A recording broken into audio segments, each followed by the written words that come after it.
Hello and welcome back to another one of Forward Camera tutorials. Today we're going to be talking about how to use the classic 90s Polaroid 600 film camera. Now I highly recommend getting this type of 600 film camera. Why?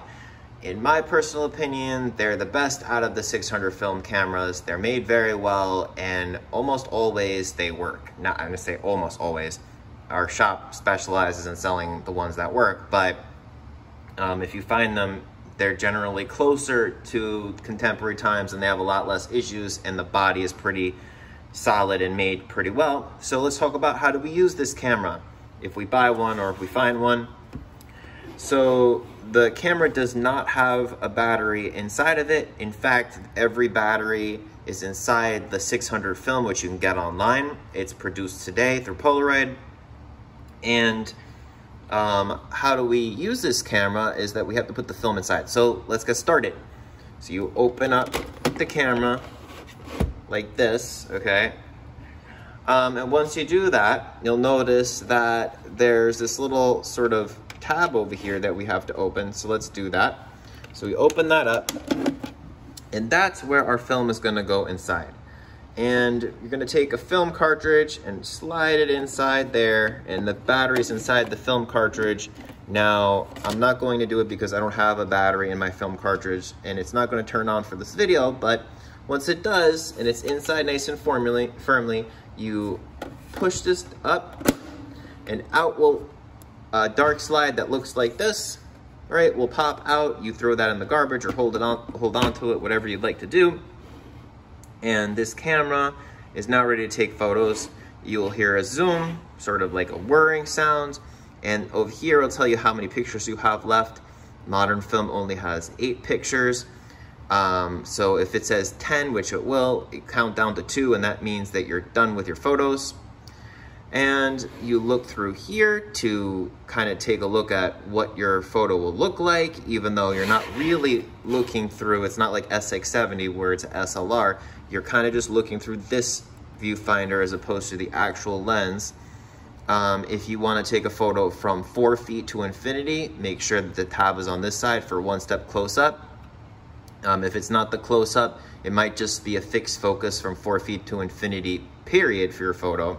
So if you want to take a flower photo from 2 feet to 4 feet, you push this extra lens on top, as you can see, and then you still look through the viewfinder and kind of try to get it through this little hole here, and then frame your photo.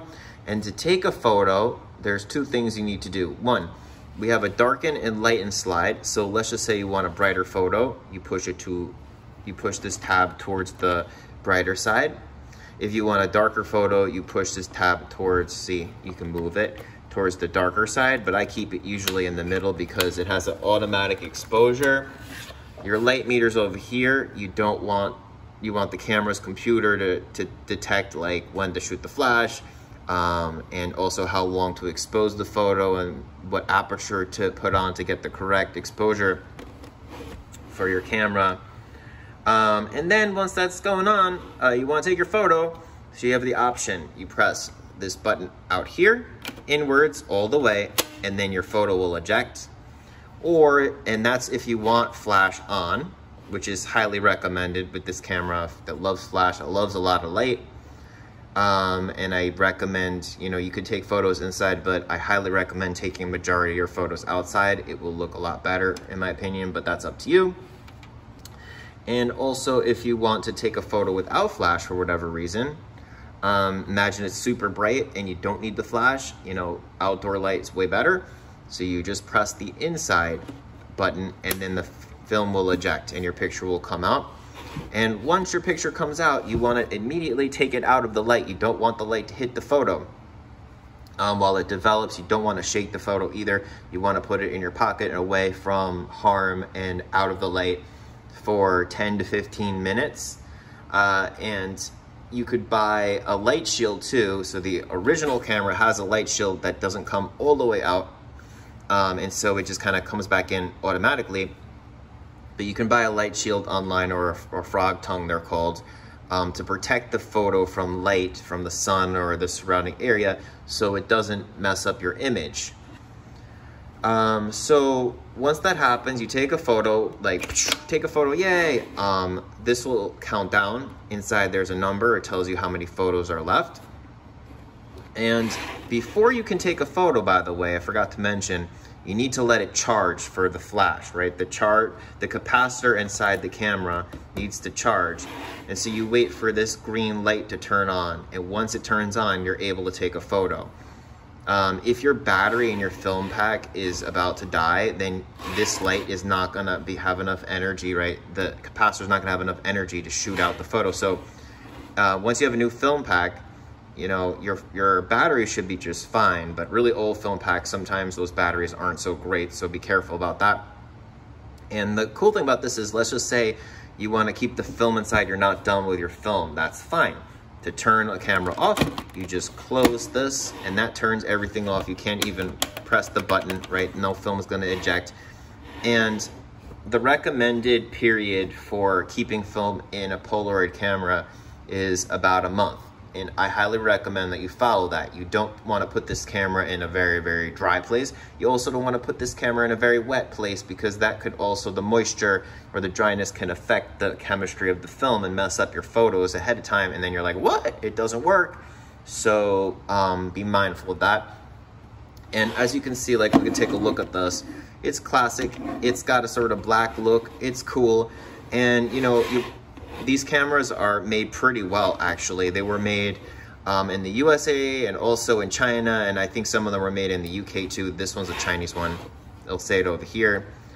And they usually come with a strap, so that's nice. And they're very reliable, in my opinion. Again, the most reliable 600 film cameras, the vintage cameras from the 90s, are pretty awesome.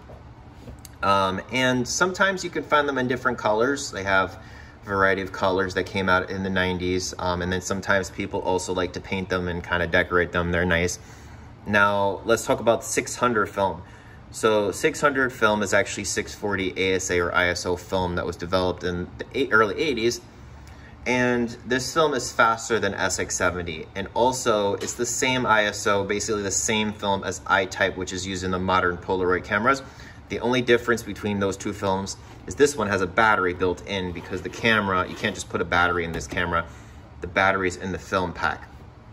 So that being said, I hope you really enjoy these type of cameras. We often sell them in our shop. They aren't usually online, or you could find them various places. But I have a good time with mine. I hope you enjoy yours. Please follow us.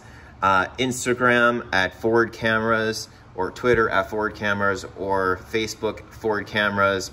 And also check out, subscribe to our YouTube channel, and check out our Etsy shop, which is Forward Cameras, to find a huge variety of vintage film cameras and also some contemporary film cameras as well. Thank you for watching, and please follow us and subscribe. Bye-bye.